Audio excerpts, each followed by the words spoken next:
এখন আর গ্রাম অঞ্চলে মাটির ঘর দেখা যায় না, আর যেগুলো আছে খুব কম, বিভিন্ন কাজে ব্যবহৃত হয়।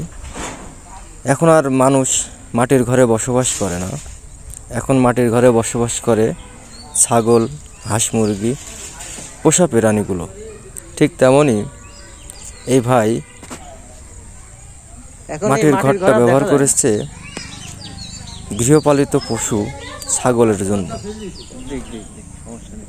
এটা একটা উপকার আছে যে ছাগলের ঘরে কোনো প্রকার ঝুঁকি নেই, চুরি হওয়ার ভয় নেই, কোনো দিক থেকে বাতাস প্রবেশ করে না, এক প্রকার ভেঙে না ফেলে এই ভাই মাটির ঘরটা কাজে লাগিয়েছে তার পোষা প্রাণীর জন্য।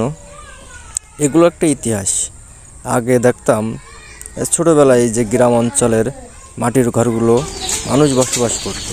ঠিক ভাই এই ছাগলের যে খামারি, এই খামারে হিসেবে ব্যবহার হচ্ছে এই মাটির ঘরটা।